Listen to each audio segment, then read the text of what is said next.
trap game. Watch out. Like, Georgia better be ready. Woof. That was the frying pan moment of the day. I sent that on an X. It was really, really funny from Monster in Law with Jennifer Lopez just taking the frying pan and just pow. Like, Georgia did what they did that they always do. They got down 7. Cole Kubelik actually sent that note out. Since 2020, Georgia's 28-3 when their opponents score first. 28-3. They gave up 7. Mississippi State at home. Cowbell's going absolutely nuts. They have a prescription, man. They needed more cowbell. More cowbell. Georgia scored 38 unanswered. Their defense played the best they've played of the game. The best game they've played this season. Frazier had a career high on the ground at 181. It was just everything was working. It was definitely it was a balanced offense. Gunner didn't have to run the football a lot. You saw receivers making plays. You know, if you watch too closely with Georgia, it's kind of stupid at one point when you're watching Landon Roldan take a jet sweep, who's a true freshman. And then Elias Williams, I can go ahead and say this with certainty after watching him today. After watching him make one catch, he's a problem for years and years to come. He's the next tight end. He jumped up and contorted his body like this at 6'7" and caught the ball. Like the ball was over 11 feet. Like he would have easily slammed home a basketball, like easily on a 10-foot goal. Like, and he just jumps up and catches it. And then Juan Gaston does his thing like always, and Glover, and then you got Zayden Walker and Griffin and Bo Walker. It's ridiculous. Like there's the amount of youth, and you see Georgia. They've just the Florida game was a struggle. Like that was a really, really good game, back and forth. This one was at a hard atmosphere against a team that was passing the football really, really well.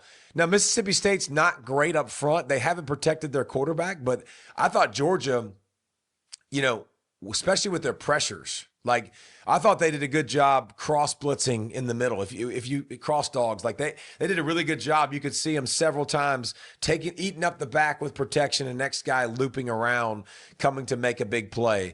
Offensively, so much counter. And then power read with the QB and all this stuff. It doesn't make sense probably to a lot of people, but it's really, really hard to stop. And then, you know, Brent, I know you're one of the few people that were watching this and would say something like this. So I love saying it. Like, I love the Notre Dame play because that's exactly what it was. Like he took it from Marcus Freeman. If you watched Georgia in the playoff game a year ago, they got by Marcus Freeman and Notre Dame. And here's why that play is really hard. So you got your punt team out there. So they got their punt return team. And then what you're going to do is if you run your offense on, they got to run their defense on. Well, so be it. But here's the problem. I don't know what personnel you're in. So I don't know what I need to get in. So I don't have a chance to look at, oh, you got 12 personnel, 1 back, 2 tight ends. Okay, I'm bringing in my bigger boys. And so to do that makes me have to adjust on the fly. And Mississippi State was looking like the Exorcist with their head going around in circles. And that was really what pushed it out of the game, like out of the way, because then they draw them off sides after Mississippi State took a timeout. And they did it twice. Yes, they did it twice in a row. I wouldn't have wasted this on Mississippi State. I wouldn't. I would have saved this and put it in my back pocket. But I think this is something we should see more throughout college football because it's brilliant. It's really brilliant in short yard situations because then you have the ability to say, okay, they're just trying to draw us off sides. Now we can get you on the second clap too, you know? So there's a lot of layers to it, but Kirby Smart's he's not too prideful to take what Marcus Freeman did to him a year ago and use it. And I freaking loved it. No coach is. Everything is borrowed. Borrowed or stolen. Yes, you're right. Yes, 100%. But a couple of things. One, the gap scheme piece that you mentioned, a lot of pin and pull, a lot of counter. Counter. And they had been leaning back to sort of primarily a zone team. I think they're better. They have the horses, I think, up front to be a gap scheme and heavy team. And Nate Frazier is so much better running downhill. And he showed it today, best day of his career. The part about the blitzing and the cross dogs that I can't I'm mad at myself for not remembering this. But where does Jeff Levy come from in that offense? And you think about when you see that offense, what's it remind you of? Well, it's the Mike Leach offense. It's the air raid. That's exactly what it is. It's the Bryles, wide Yeah. splits, and it's Heupel. Well, guess what Georgia has done to Josh Heupel every year except for this year? Like completely dominated. And there's a predictability to that.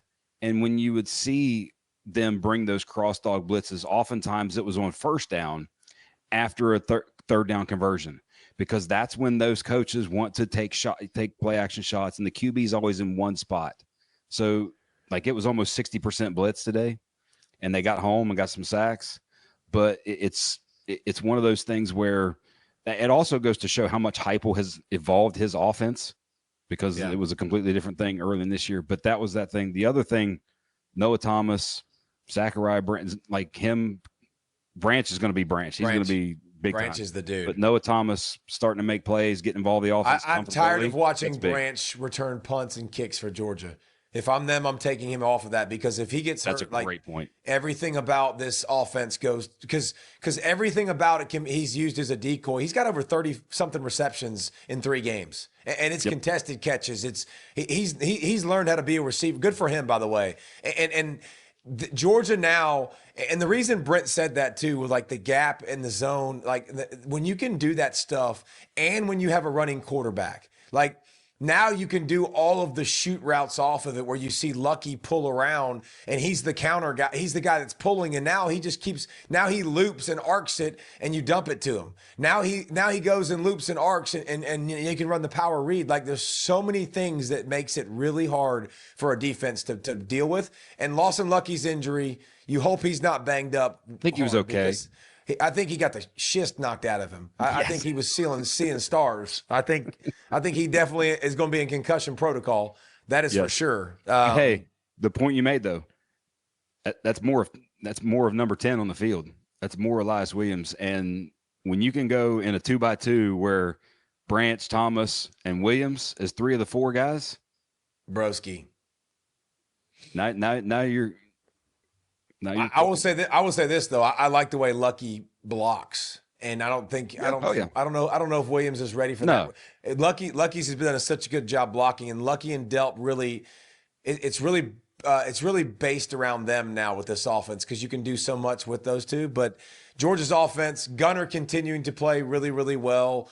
Is he going to have some misses? Yeah, but that throw down the middle to Delp was the best throw I've ever seen him throw. Like that thing was on a line and perfectly dropped in. I was like, that was nice. Okay. Like, do you think Georgia fans felt odd today? Because the way it started? Well, no, because they were like comfortable. They were not stressed. They were. It's like used to needing some Tabasco sauce, bro. Like it's usually heartburn extraordinaire. They were not a heartburn game today. I think Georgia fans are all right with it. Like finally okay with not having to sweat one out, get down 7, and then just all of a sudden just take care of business. But Kirby had to find stuff to get mad about. Yeah, and that's fine. That's what you want, right? Like, I think this offense is sitting in a spot that leads anybody from being able to complain about Mike Bobo. So they had almost 600 yards of offense today. Yeah, I think that ship has sailed.